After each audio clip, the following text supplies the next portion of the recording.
Welcome. In front of me is a OPPO Reno15 Pro, and today I will share you a couple tweaks and tricks you can do on this device.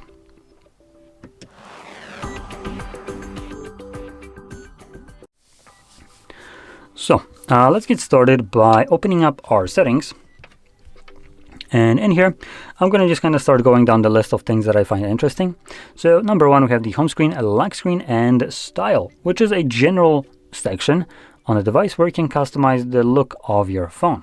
Now, one thing that is neat in here is that we do have some pretty nice looking things to choose from, presets.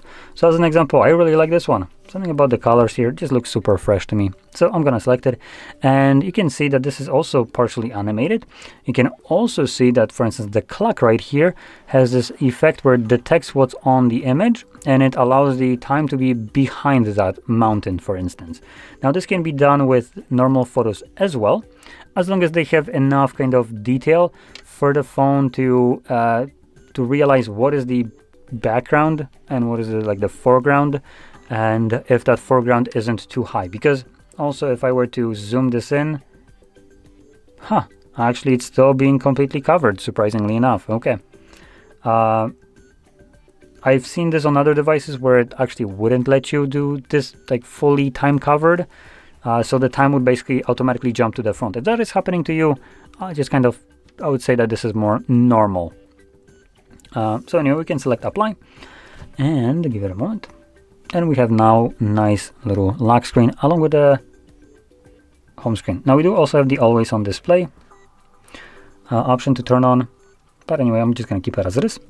And let's go back in here, and we can also scroll down, which gives us the option for customizing always on display. And luckily this one is the actually always on display, unlike some other devices. I think it's OnePlus that does always on display for 10 seconds. So it's 10 seconds on display, more like. But anyway, here you can customize it. You can also have this effect, if I enable this, of this wallpaper. So if I lock it, you can see this will kind of stay here, but it will be this dimmed effect. Please, come on.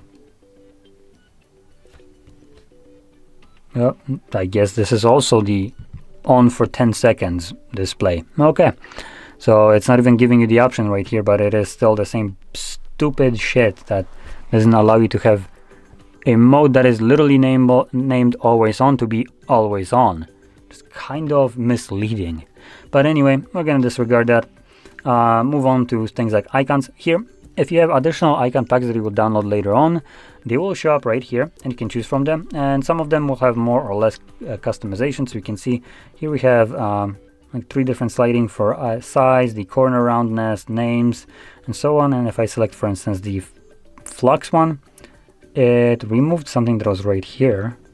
Yeah, art plus icons, but it gave me colors for them. So you can see some of them will have different options. Next thing we also have is fonts. Again, same thing as icons. If you download more, they will show up right here and you can customize them. Now under more, we have animations and colors. So colors will refer to things like these colors right here all around, and you can choose from different ones. You can also have them selected based on the wallpaper that you're right now using, which is a pretty nice way and easy way to have your system look kind of cohesive by picking the colors of like accent colors for your toggles and system like switches and stuff like that from your wallpaper. So it really ties in. But I personally like the default one, as this gives you a bit of a variety of color, unlike the wallpaper one, which usually just kind of locks every type of a switch to the same color, which if you look right here, that's not really the case.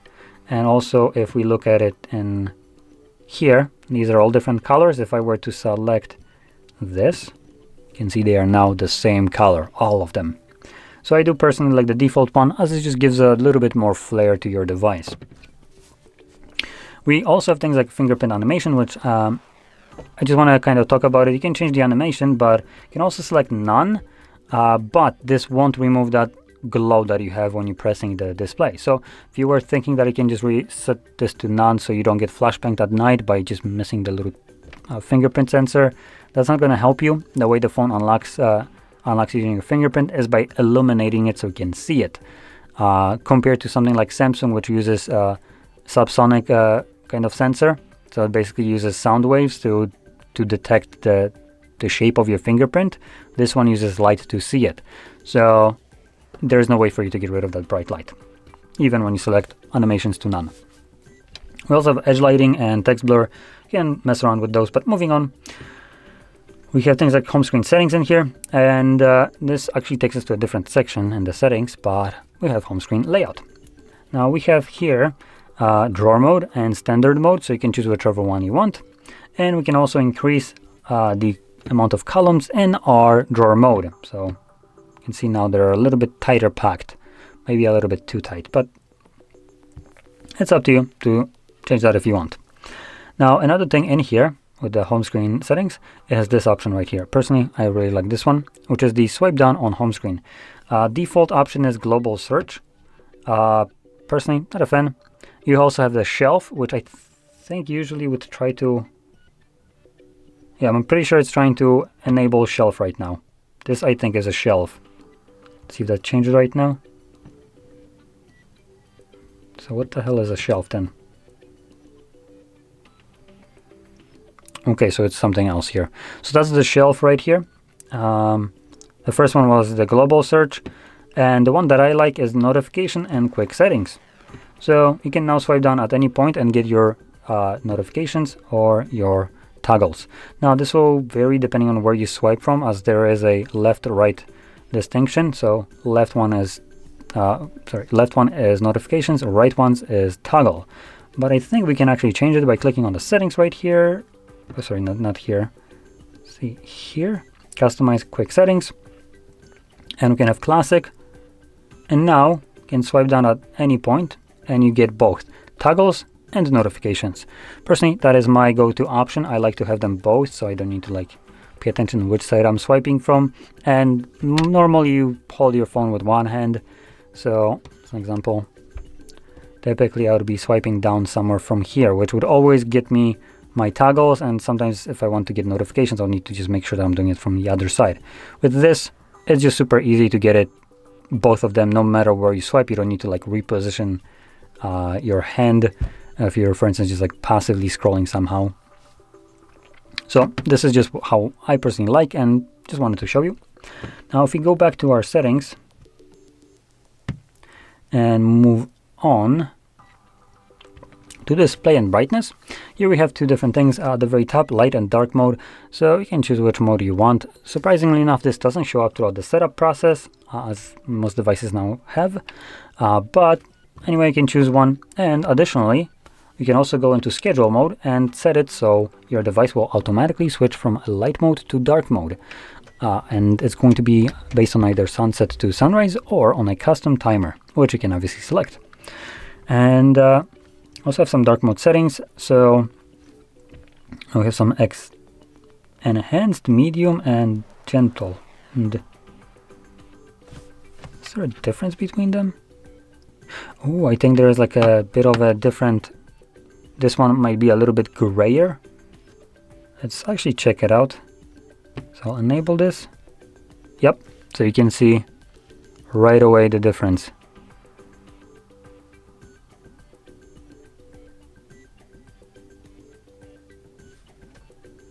So the difference here, because, wait, if I maybe... I apologize for overblowing the hell out of the whiteness right here, the background, but this is gonna show it a bit clearer. So if I select it, you can see this one is basically the darkest one. This one gives you the background for each one of like text and toggles. It's a little bit grayer compared to everything around. And the gentle is basically making the black background actually not fully black, and also even making the little kind of background right there even more visible.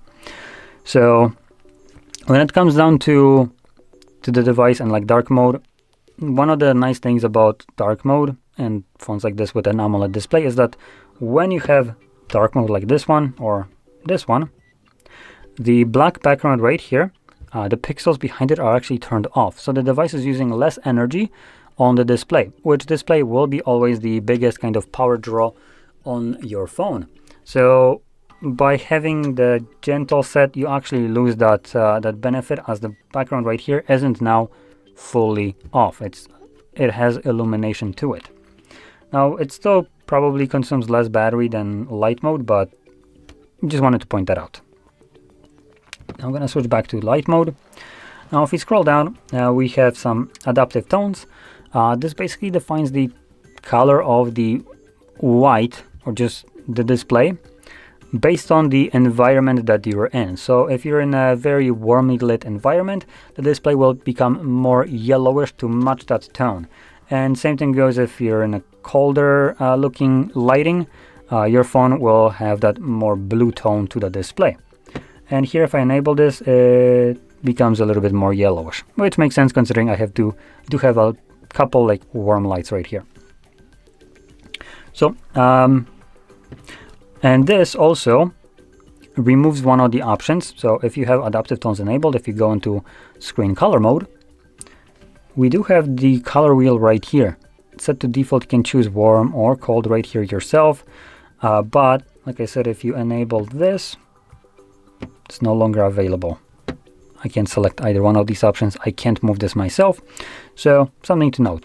Now, additionally, you also have the colors right here. So you have standard, natural, and vivid. Now, standard and natural are basically the same, while the vivid makes the red colors or tones a bit more vibrant. Primarily red. Blue doesn't really seem like there's much change. Orange seems to be a little bit affected, but it is still taking that effect from the red colors too. So that's kind of why. So if you want to have your display looking a little bit more punchy, you might be interested in vivid. I personally like the standard one, which is a bit more toned down and realistic.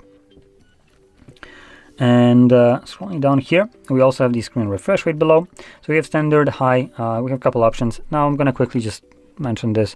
If you don't see much of a difference between standard and high, select standard. Otherwise, if you want that smooth motion, select auto select. This will get you better battery life, while standard will, the auto select will get you better battery life over high, while standard will get you the best battery but loses that nice smooth motion. I personally prefer that smooth motion, so I'm gonna stick with auto select. But if you can't see a difference, then you might as well preserve your battery a bit more. And moving on into notifications and quick settings, one thing that I like here on these skins of Android is the fact that they give you ability to change what's visible in your status bar. So we can click on status bar and you can toggle off a bunch of different settings in here. Or not settings, but toggles. So you can get rid of things like, for instance, NFC, which stupidly enough is actually one of those toggles that is turned off by default, because God forbid you would know that your device is communicating with other devices, most likely. And it is by default always enabled. Great. And hidden, so you don't know.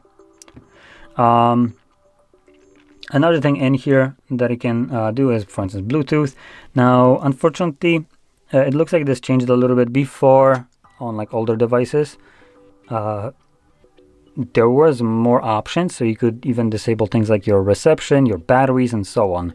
Now, you're kind of limited on how many things you can hide away, so you're always going to have something showing up in here, like Wi-Fi as an example. You can't hide it anymore, but you can hide other things that you might be using on a daily basis that you just don't care to see.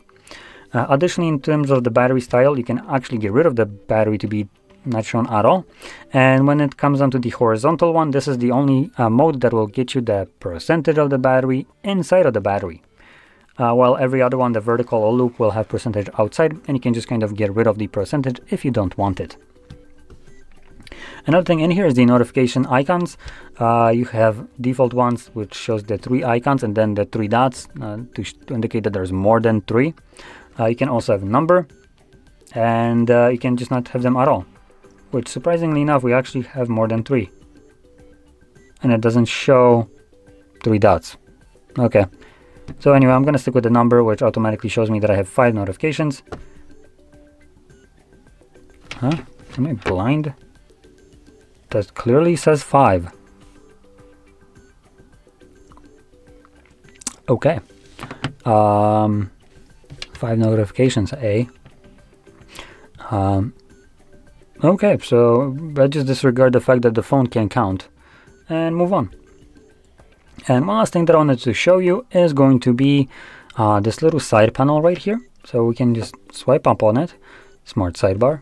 Not sure what makes it smart, but let's get started. So it whips out this dock right here, which stores your applications. Now this can be accessed in any application. So if I open up something like a browser, still access it. And what I can do from here as well is grab these applications and, for instance, split screen them.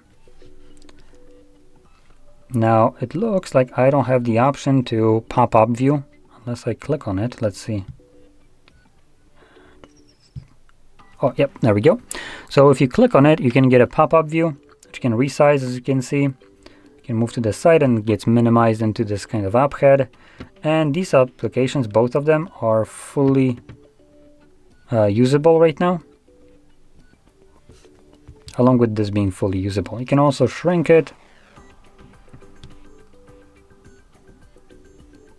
There we go. You can see it's usable. So yeah, this will allow you to easily multitask with a bunch of different applications. Now, I'm not sure how many you can have open in this pop-up view like this. So let's see, let's just try to add something like a browser maybe. So now we have 2, though you can already see it's limited to 1, as the other one just went away.